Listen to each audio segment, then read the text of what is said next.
Zdravím vás. Vítajte v mojom chovnom zariadení. Nachádzame sa v miestnosti, v ktorej sa nachádzajú kanáriky. Momentálne teraz táto miestnosť je pripravená pre chov kanárikov. Všetko tak, ako má byť. Klietky sú vydezinfikované. Momentálne sú prázdne.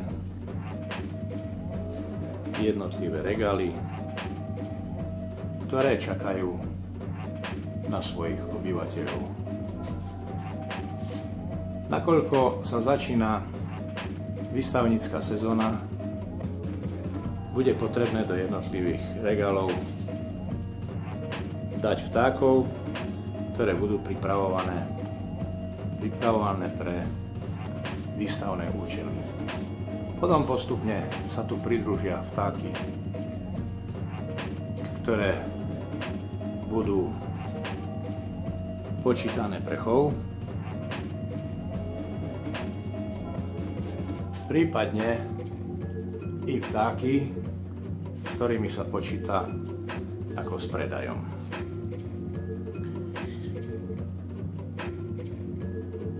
Takže toto všetko, čo ste doteraz mali možnosť vidieť, boli moje chovné regály.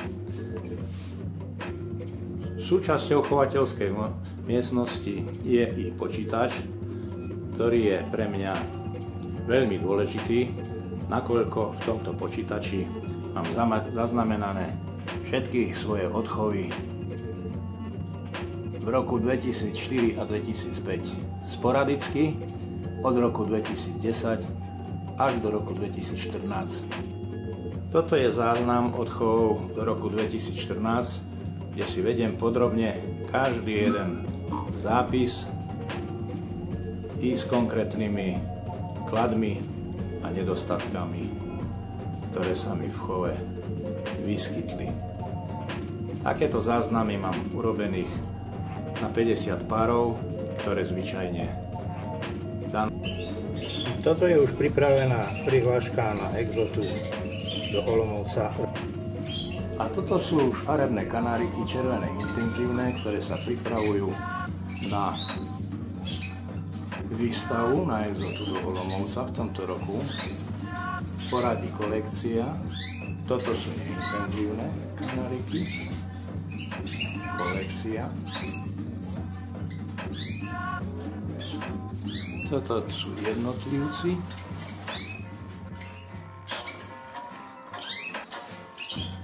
Intenzívnych kanárikov, jeden a druhý. Toto sú jednotlivci červených neintenzívnych kanárikov, jeden a druhý.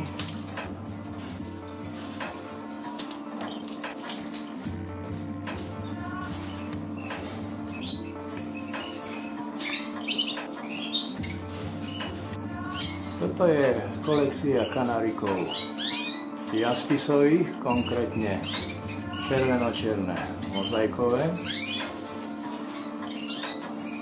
na ktorých chov sa špecializujem prevažnou väčšinou.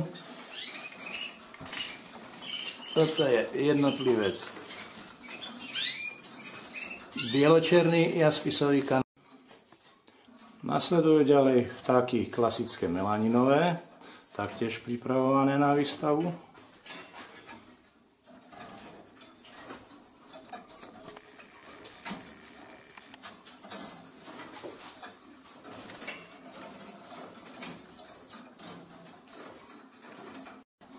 No a potom sú to už samé jaspisové kanáriky.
No a toto je už dvojfaktorový jaspisový kanárik. Žltohnedý. Pýcha môjho chovu.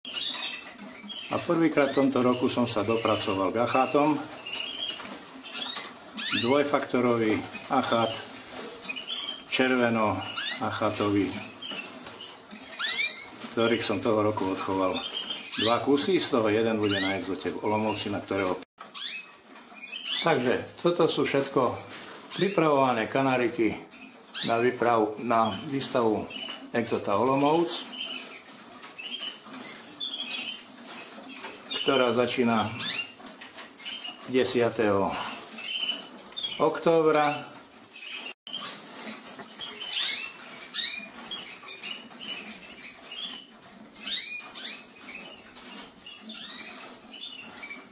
No a 2 týždne pred uskutočňovaním výstavy takto pripravujem vtákov, aby si zvykli na menšie rozmery. V priebehu celého roka sú chované